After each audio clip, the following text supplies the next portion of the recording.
I sat alone in a small, quiet coffee shop on a Saturday morning. No corporate suit, just a plain gray t-shirt and jeans. I was sipping my black coffee watching people walk by outside the window. 3 years after my divorce, my life had changed in ways nobody expected. People looked at me and thought I was unemployed, that I had nothing, but they did not know the truth. Sometimes what your eyes see is not the whole story, and my ex-wife's new husband was about to learn that the hard way. But before I tell you what happened that day, I would love to know where you are watching this from. Drop your city in the comments below. And if you are curious to see how this all played out, hit that like button and subscribe to the channel. Because what happened next changed everything, not just for him, but for everyone who thought they had me figured out. Let me take you back to where it all started. I married Sarah 5 years before all of this happened. We met when we both worked for a large marketing company downtown. It was simple in the beginning. Real love, nothing complicated. Sarah loved stability. She wanted a steady paycheck, regular work hours, weekend picnics in the park. I had dreams of running my own business, but I was not brave enough yet to take that step. We spent our evenings together. She would cook dinner, we would watch television, and we would talk about the future. We talked about buying a house someday, maybe having children. It was not dramatic or exciting. It was just the normal life of a young married couple trying to build something together. 3 years into our marriage, I made a decision that would change everything. I quit my job. I had an idea for a consulting company focused on digital marketing for small businesses. This was 5 years ago, and digital marketing was exploding. I sat Sarah down one evening after dinner and told her my plan. I can still remember the look on her face. I said to her, "This is our opportunity. I need you to trust me." She nodded slowly, but I could see the worry in her eyes. She agreed, but she was not excited. She was scared. The first year was brutal. I worked from sunrise until late into the night, sometimes until 2 or 3 in the morning. My income was unpredictable. Some months I made a few $100s. Other months, almost nothing. Sarah kept her office job and carried most of our expenses. The warm evenings we used to share disappeared. I was always stressed, always exhausted. She would sit on the couch alone while I typed away on my laptop in the next room. Sarah started complaining about 6 months in. She would say, "I do not see a future in this." The arguments became more frequent. She felt lonely and ignored. I kept telling her I was building something for both of us, for our future together. But Sarah was tired. After 2 years of watching me struggle, she had had enough. One Tuesday evening, she came home from work and sat down across from me at our small kitchen table. She said quietly, "I cannot do this anymore. I am sorry." I felt my heart break, but I understood. We signed the divorce papers on a Tuesday afternoon a few weeks later. There was no screaming, no throwing things, just sadness. Deep, heavy sadness that sat in the room between us. After the divorce, I moved into a tiny one-bedroom apartment. I was alone, but I was determined to prove that I had been right to take this risk. I worked even harder than before. I stayed up until 3 or 4 in the morning, drinking black coffee, calling potential clients, sending emails, improving my services. I was lonely, but I refused to give up. Then 6 months after the divorce, something incredible happened. A mid-sized tech company reached out to me. They needed marketing consulting for a new product they were launching. I prepared for days. I walked into that meeting with everything I had. I presented my strategy, answered every question, and showed them exactly what I could do. They signed a contract worth nearly $100,000. I sat in my car after that meeting holding the signed contract in my hands. My hands were shaking. I could not believe it was real. I called my only close friend, Marcus, and said, "Marcus, I did it. I actually did it." That contract was the turning point. Over the next 2 years, my company grew rapidly. I went from working alone to hiring a team. First 5 employees, then 10, then 20. My clients went from small local businesses to major corporations. Revenue reached several $1 million per year. I opened a new office in a high-rise building downtown on the 12th floor. I named my company Apex Digital Solutions. But here's the thing, I kept my lifestyle simple. I still drove my old car. I still wore t-shirts and jeans most days. I did not post about my success on social media. I did not have a flashy LinkedIn profile. I did not attend many networking events. I just focused on the work. I did not need to prove anything to anyone. I just wanted to build something real, something that mattered. Very few people knew I was the CEO, only my employees and a couple of close friends knew the truth. So when I ran into Sarah and her new husband, they had no idea what I had become. It was a Friday afternoon and I had some free time. I decided to go to my favorite coffee shop, the small place where I used to work on my laptop in the early days. I was wearing my usual gray t-shirt, jeans, and sneakers. I did not bring my laptop. I just wanted to relax. The weather was warm and the afternoon sun came through the window at just the right angle. I ordered an Americano and sat down in my usual spot by the window. Then Sarah walked in, and she was not alone. Sarah still looked beautiful. She wore a neat office dress and had her hair pulled back. Next to her was a tall man in an expensive suit. His watch was a Rolex and it caught the light as he moved. His name was Derek. I would soon learn that Derek worked as a senior account manager at a company. Ironically, that company was Apex Digital Solutions, my company. But Derek had no idea I was the CEO. I rarely went to the office and I let my VP of operations run the day-to-day activities. Most employees had never even seen me in person. Sarah's eyes went wide when she saw me sitting there. She walked over slowly and Derek followed. She said, "Guadalupe." Oh my God, it has been, what, 3 years? Her voice was polite but distant. Derek extended his hand with a confident smile. "So you are the ex. I have heard a lot about you." I stood up and shook his hand. Sarah asked, "Are you doing okay?" "What are you doing these days?" I smiled and said simply, "I am good. Still working in marketing." Derek jumped in. "Oh, marketing. That is cool. Where do you work?" I kept my answer vague. "I do freelance work. I work for myself." Derek nodded and I saw a flicker of something in his eyes, a hint of judgment. He said freelance, huh? That must be flexible. The way he said flexible made it sound like code for unemployed. They invited themselves to sit down at my table. And that is when things took a turn I did not expect. Derek pulled out a chair without asking and sat down. Sarah sat next to him, looking uncomfortable. Derek ordered drinks for both of them, acting like he owned the place. I sat quietly watching, staying polite but cautious. I already felt the tension building. Derek leaned back in his chair and said, "So freelance marketing. That has got to be tough, right? Especially in this economy." I kept my voice even. It has its challenges. He continued, "I bet. I mean, no stable income, no benefits. That must be stressful." He emphasized the words "no stable income" like he wanted to make sure I understood how precarious my situation seemed. Sarah tried to interrupt, Derek, do not, but he cut her off. No, I am just being realistic. I respect the hustle." He took a sip of his coffee, looking at me with an evaluating stare. I said simply, "I manage." Derek laughed a little. "Well, Sarah told me you were always a dreamer. It is good to have dreams. But sometimes you have got to be practical too, you know." Then Derek started talking about himself. "I just got promoted to senior account manager at Apex Digital Solutions. You might have heard of it." I nodded. "Yeah, I have heard of it." His face lit up. "We are one of the top digital marketing firms in the city. Great pay, amazing benefits, company car." He started listing everything. 6-figure salary bonuses, stock options, health insurance, the works.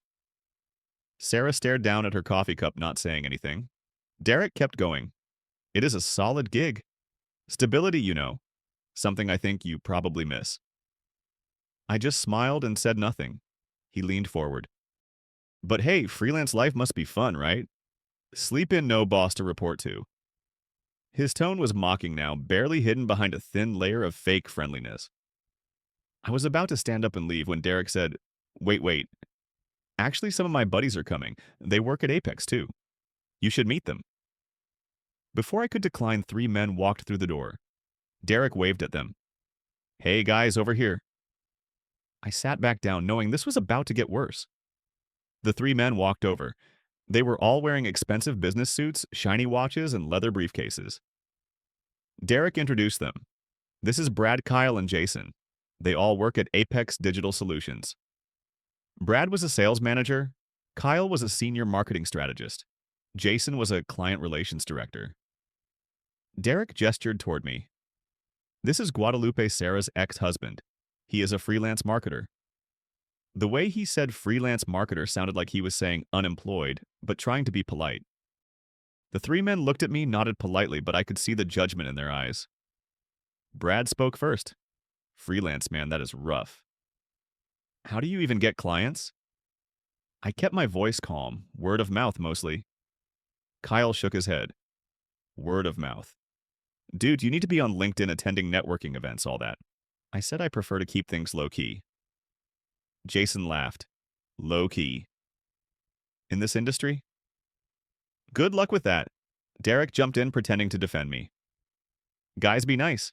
He is doing his best. But his tone made it sound even more condescending. Brad leaned forward. Seriously, though, if you ever want a real job, Apex is always hiring.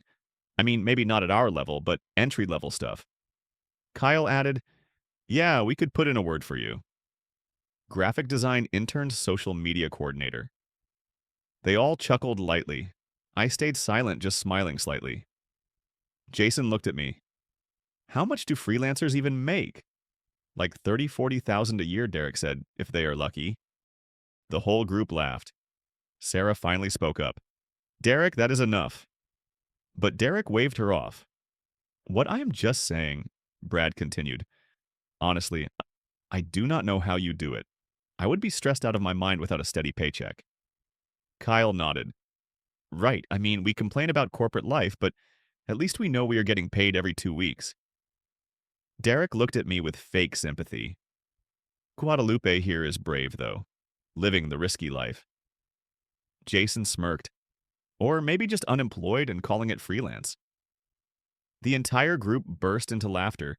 Sarah's face turned red. Derek, stop! But Derek kept going.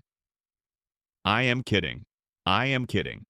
But seriously, man, if you need help, just let us know. We have all been there. I stayed calm on the outside, but inside I was making a decision. That is when I decided enough was enough.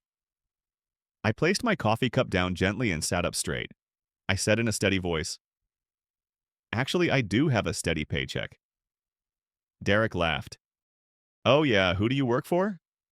I looked him directly in the eyes. Apex Digital Solutions. There was a moment of complete silence. Brad laughed nervously. Wait, what? You work at Apex? I nodded. Yeah, Kyle frowned. I have never seen you around the office. I said calmly, I am not around the office much. Jason asked what department. I answered executive. Derek burst out laughing. Executive, dude, come on. Stop messing around. Brad joined in. There is no way. We would know if there was someone new in executive. I said, I am not new. Kyle looked confused. Then what is your position? I kept my voice as calm as if I were commenting on the weather. I am the CEO. Complete silence fell over the table. Derek stared at me, then broke into loud laughter. CEO. Okay, now I know you were bullshitting. Brad, Kyle, and Jason all joined in laughing like it was the funniest joke they had ever heard. Sarah looked at me, and I saw doubt starting to form in her eyes. Guadalupe, she said quietly. I reached into my wallet and pulled out my business card. I placed it on the table. It read Guadalupe Martinez, founder and CEO, Apex Digital Solutions. It had my official phone number and email. Derek picked up the card. His face went pale. Brad said this has got to be fake. I pulled out my phone. Would you like me to call my VP of operations? She can confirm. Kyle grabbed his phone and started searching on Google. Apex Digital Solutions, CEO. A local business article appeared on his screen. There was a photo of me in a suit at a business event. The headline read, CEO of Apex Digital Solutions discusses growth strategy. Jason looked at the screen. His face turned white. Oh shit. Derek sat frozen his hand, shaking as he held my business card. And that is when I made my decision. Derek's face turned bright red. He could not form words. Brad stammered, Mr. Martinez? I did not, Kyle interrupted. We were just joking around. We did not mean. Jason sat in complete silence, staring down at the table. Sarah covered her face with her hands. She was clearly in shock. Derek tried desperately to fix the situation. Guadalupe, man. I am sorry. I did not know. If I had known, I cut him off. My voice was cold. If you had known I was your boss, you would have treated me differently. But if you thought I was just a struggling freelancer, it is okay to humiliate me. Silence. Brad tried again. That is not. We were not trying to, I interrupted. Trying to what make me feel small. Worthless, I leaned forward and spoke directly to all of them. You laughed at me because you thought I had nothing. You judged me without knowing a single thing about who I really am. I looked straight at Derek. You assumed that because Sarah left me, I must be a failure. Derek looked down, unable to meet my eyes. I continued. Success is not about what you wear or what car you drive. It is about what you build. And I built Apex from nothing. While you were sitting in your comfortable corporate jobs, I was working 18-hour days to create something real. I turned to Brad, Kyle, and Jason. You three work for me. You are good at your jobs, I will give you that. But the way you treated someone you thought was beneath you, that tells me everything I need to know about your character. Brad said desperately. Mr. Martinez, please. I held up my hand. I do not fire people for making mistakes, but I do fire people who lack basic human decency. I will see you all in the office Monday morning, and I suggest you start looking for new jobs. I took out my phone and dialed a number. The phone rang twice before someone answered. Linda, it is Guadalupe. Sorry to bother you on a Friday evening, my VP of Operations. Linda Hayes answered. No problem, what is up, I said. Clearly, I need you to prepare termination paperwork for 4 employees. I gave her the names. Derek Harrison, Brad Thompson, Kyle Stevens, Jason Rodriguez. Linda paused. All 4. What happened? I explained briefly. Professional misconduct, harassment. I will send you a detailed email, but I want them terminated effective immediately. Monday morning security will escort them out. Linda responded professionally. Understood. I will have human resources process everything over the weekend. I thanked her and hung up. Derek panicked. Wait. You cannot do this. I looked at him calmly. I absolutely can. You signed an employee conduct agreement. You violated it. Brad stood up. Please, I have a mortgage, kids. I said firmly. You should have thought about that before mocking someone for their career choices. Kyle's voice rose. This is unfair. I kept my tone level. What is unfair is ganging up on someone you thought could not fight back. Jason stayed silent. He knew there was nothing he could say. Derek turned to Sarah desperately. Sarah, please say something. Sarah looked at Derek, then at me, then back at Derek. I cannot believe you did this. Derek pleaded I was just joking. Sarah's voice was sharp. No, you were being cruel. Sarah turned to me. Her eyes were filled with regret. You really did it. You built the company. I nodded. I told you I would. She said softly, I did not believe you. I thought you were wasting your time. Her voice broke. If I had stayed, if I had just believed in you. I interrupted her gently. Sarah, we cannot change the past. You made your choice. I do not blame you. Tears rolled down her face. I am sorry. I am so sorry. Derek tried to reach for her. Sarah, but she pulled away. I need to go, alone. She stood up and looked at me one last time. I hope you find someone who believes in you the way I should have. Then she walked out of the coffee shop. Derek stood up and made one last desperate attempt. Guadalupe, please, I will do anything. I need this job. I looked at him without emotion. You need to learn respect more than you need a job. Brad, Kyle, and Jason also stood and left in silence. Derek stopped at the door and turned back. I regret this. I said quietly, you regret getting caught. That is different. Derek walked out. I sat back down alone in the coffee shop. I did not feel triumphant. I did not feel happy. I just felt a strange sense of peace. I went home that evening to my simple apartment. It was not a penthouse, it was not fancy. It was just a place where I felt comfortable. I sat on my couch and looked out the window at the city lights below. I asked myself, was I too harsh? But then I remembered the way they laughed, the way they looked down at me. It was not about them not knowing I was the CEO.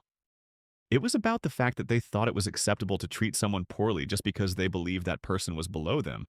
I realized something important. I did not fire them for insulting me. I fired them because they revealed who they truly are. On Saturday, I met with Linda and our human resources director. We reviewed the employee conduct policy together. Derek and the other three had all signed it when they were hired. The policy clearly stated treat all individuals with respect regardless of position. Our HR director confirmed we have sufficient grounds for termination. I nodded. Proceed according to standard procedures. Give them the severance package required by law.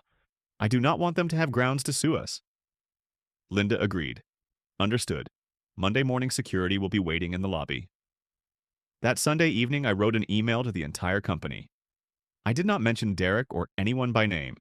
I simply reminded everyone respect is not optional. It is the foundation of our culture.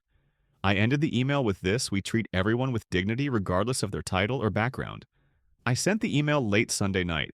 I arrived at the office at 8 o'clock Monday morning. I wore a suit for the first time in months. I was not trying to show off. I just wanted to show the seriousness of the situation. Security was already waiting in the lobby. Derek arrived at 8:30. I could see he still had a glimmer of hope that he could negotiate his way out of this. But when he saw security, his face went pale. Brad, Kyle, and Jason arrived one by one shortly after. Linda and our HR director met with each of them separately in a private conference room. They explained clearly your employment is terminated effective immediately due to violation of company conduct policy. Derek tried to argue. This is wrongful termination, but HR was prepared. You signed the conduct agreement. We have documentation.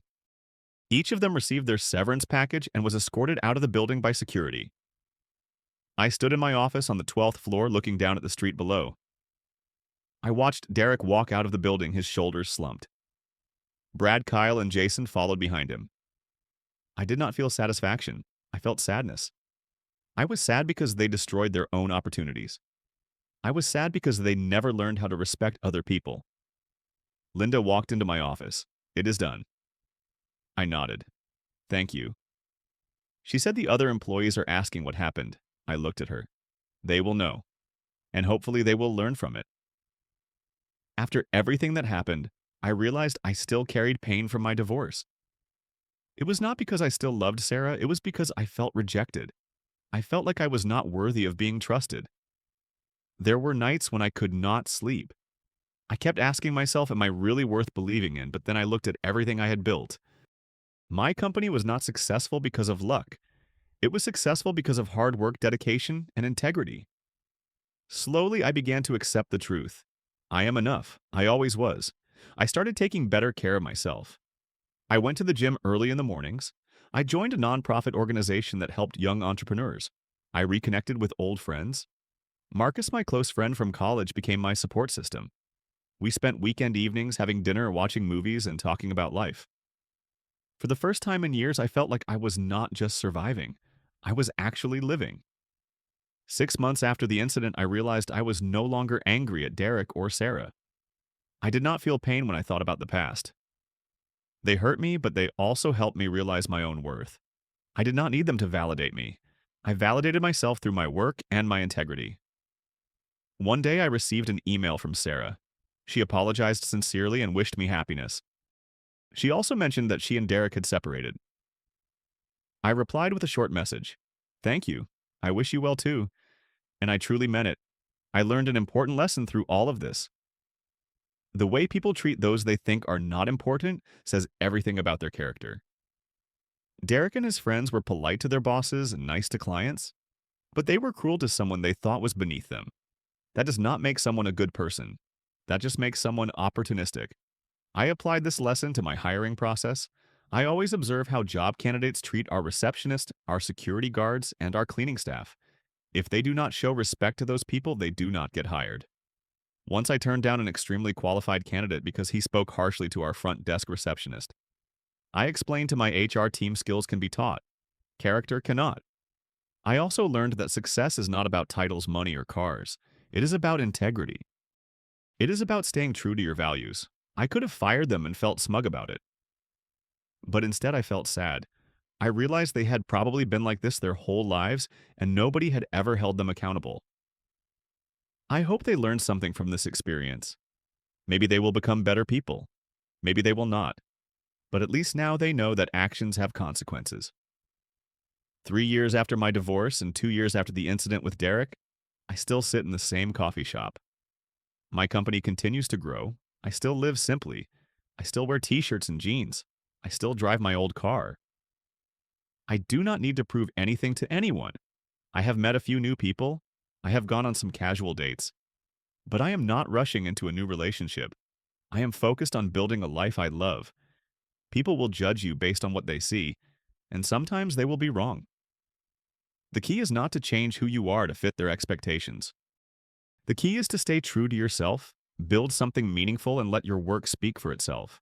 Derek and his friends learned that the hard way, but I hope they learned.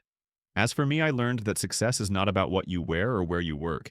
It is about who you are when no one is watching. And I am proud of who I have become. Not because I am a CEO, but because I am a good person first. And that more than anything is what matters. Before I go, I want to ask you something. Have you ever been underestimated by someone who later regretted it? Drop your story in the comments below. I would love to hear it. If this story resonated with you, please hit that like button. It really helps the channel grow. And if you have not already subscribed so you do not miss future stories. Share this video with someone who needs to hear that their worth is not defined by what others think. Thank you so much for listening to my story. I hope it reminds you that respect, integrity, and kindness matter more than any title or paycheck ever will. Stay true to yourself. Keep building. And remember, the people who doubt you today might be the ones asking for your help tomorrow. Take care, and I will see you in the next one.